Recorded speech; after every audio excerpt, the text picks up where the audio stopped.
स्वागत दर्शन न्यूज। राज्यसभा विधानसभा में परीक्षा पर चर्चा के दौरान नेता प्रतिपक्ष कटरिया के आंखों में आए आंसू। कोई चिंता की बात नहीं, जो डूबना है प्रदेश को तो डूबेगा। मतलब 10 वर्ष में चाहे मेरा सरकार रही हो चाहे आपकी रही हो, किसी मैं स्वयं शिक्षा मंत्री हूँ, अपराधी होऊंगा, कोई चिंता की बात नहीं। लेकिन आप कम से कम इन 10 सालों से इन जितनी कोचिंग संस्थाएं चल रही है, इनकी जितनी परीक्षाएं हुई है, उनके परीक्षा के रिजल्ट के साथ आप अपनी टीम लगा करके इनका पोस्टमार्टम करो, तब आपको समझ में आ जाएगा कि ये बीमारी कहाँ से चली है। ये बीमारी इन व्यवसायियों के थ्रू चली है। मैं और आप पेपर आउट करेंगे, पेपर लाऊंगा 5 लाख दे दूंगा, 8 लाख दे दूंगा, मैं क्या 2 करोड़ 5 करोड़ 8 करोड़ दे सकता हूँ क्या? भैया ये सारे के सारे जो पैसे देने वाले बड़े बड़े दिग्गज लोग हैं, जो कोई 10 करोड़ में पेपर ले जाता है, कोई 3 करोड़ में ले जाता है, कोई 2 करोड़ में ले जाता है, फिर अपने कोचिंग संस्थान में रिजल्ट लाता है और उसके बाद बड़े बड़े पोस्टर बाहर लगाता है, मेरा 100% सिलेक्शन। ये है बीमारी की जड़। अगर मार करना चाहते हो तो यहाँ करो, तब तो जा कर के इसको कोई रोक सकोगे। बाकी से केवल मन को संतुष्ट करने का काम करो तो ये राजस्थान के उस गरीब बच्चे के साथ न्याय नहीं होगा, जो बड़ी मुश्किल से पढ़ता है, अपने घर में बूढ़े माँ बाप को भूखे मार के पढ़ता है और उसके बाद परीक्षा के लिए जाता है, रोता हुआ घर लौटता है। क्या दुख नहीं होता है?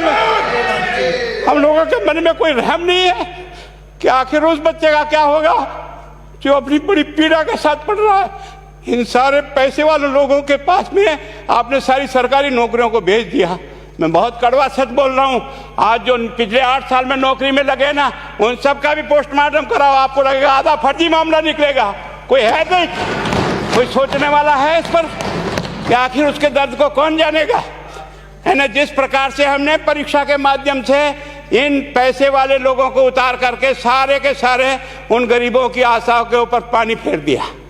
रात और दिन पड़ता है, भूखा प्यासा पड़ता है, घर बेच करके पढ़ता है, खेत बेच करके पढ़ता है, लेकिन जब उसका सिलेक्शन नहीं होता तो जहर खा के मरता है। कोई इस पीड़ा को समझने के लिए तैयार नहीं है। और हम इस कानून को ला करके दुनिया को बताना चाह रहे हैं कि हमने इतना बड़ा कानून कर दिया, इस कानून से कुछ भी नहीं होगा। मैं आज आपको कह रहा हूँ, ये जो आपने नए प्रावधान जोड़े हैं, मैं सोचता हूँ कि मुझे कुछ बोलने की इच्छा नहीं, मुझे बहुत दुख है इस बात का। क्या होगा ये?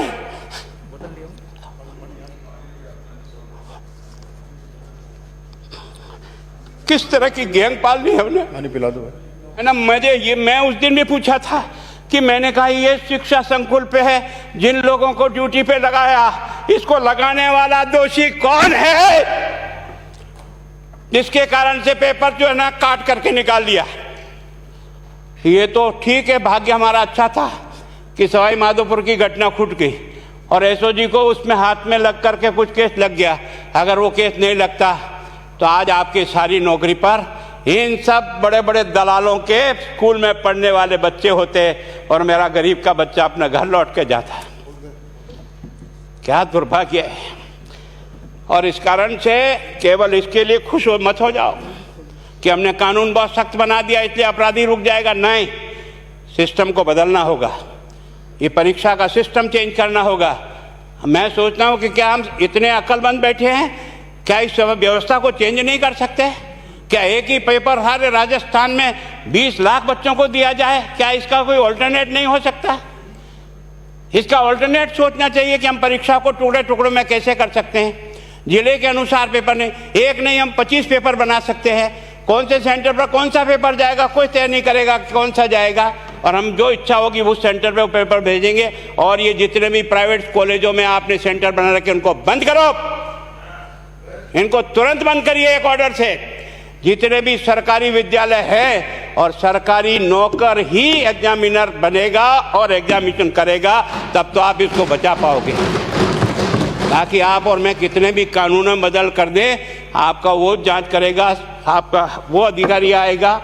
आपने कहा भाई सेशन जज के नीचे नियुक्ति नहीं होगी, इसके अलग से कोर्ट होगा, बहुत अच्छी बात है। प्रोविजन जो आपने डाले हैं वो स्वागत योग्य, स्वागत करता हूँ, पर इन प्रोविजन को लागू तो आप और मैं ही करूँगा, कौन करेगा? जब हम ही ठीक नहीं है तो इन प्रोविजन क्या रोएंगे अंदर बैठे बैठे? जब तक हमारा दिल और दिमाग ठीक नहीं होगा ना, इस बीमारी का इलाज नहीं होगा। हमने शिक्षा के मंदिर को भ्रष्टाचार की भट्टी में जलाकर खाक कर दिया। दुर्भाग्य हमारा, जहां से कोई आशा की किरण दिखती थी उस गरीब को कि चलो मैं अपनी मेहनत से आगे बढ़ जाऊंगा, लेकिन अब वो निराशा में आ गया। उसको लगा कि अब कोई रास्ता नहीं है। और इस कारण से मैं सोचता हूं कि आप जिस भावना से लाया, मैं आपकी भावना की इज्जत करता हूं, लेकिन केवल आपकी भावना इन बेईमानों को नहीं रोक सकेगी। इसको रोकने के लिए हमको सिस्टम को बदल करके और तुरंत उस पर ध्यान करना चाहिए। कानून 302 का बना हुआ है, क्या मर्डर रुक गए? आप भी जान रहे हो, रोज के रोज पोक्सो कोर्ट में आजीवन कारावास हो रहा, क्या व्यभिचार रुक गया है? अपराधी को दंड मिल सकता है, अपराध बंद नहीं हो सकता है। अपराध बंद करने के लिए जो सिस्टम होते हैं उस सिस्टम में चलो। एकमात्र इस देश में भ्रष्टाचार की भट्टी में देश जल रहा था, केवल और केवल एक तरह से प्रत्येक व्यक्ति का खाता खुलवाकर देश के प्रधानमंत्री में सारा का सारा बेनिफिट उसका सीधा खाते में डाला। बेईमानों को चोट लगी नहीं लगी, उस तरफ अपना दिमाग बचाओ, उस तरफ अपना दिमाग लगाओ कि इस बीमारी का इलाज कहाँ है और कैसे हो, इस बारे में चिंता करने की कोशिश करो। मैं कई बार इधर सीकर और इधर गया तो मैं सोचता हूँ कोचिंग संस्थान की बिल्डिंग देंगे ना तो टोपी गिर जाए नीचे से। क्या चीज़ है यार, भगवान ने क्या लक्ष्मी वहीं बरसाई है। और जो बाकी संस्थाएं, उसका कारण यह है कि हमने अपनी दुकान को इतनी कमज़ोर कर दी है कि जहाँ बच्चे अच्छी तरह से शिक्षा लेकर के हम जैसे गरीब पढ़ करके यहाँ आ गए, अब वो रास्ते नहीं हैं। और इस कारण से मेरी बहुत विनम्र प्रार्थना है, इस बीमारी का इलाज चाहिए बच्चे को, कानून से नहीं होगा, कानून के अलावा होगा, और उसमें आप करें। धन्यवाद। Thank you. माननीय मंत्री महोदय।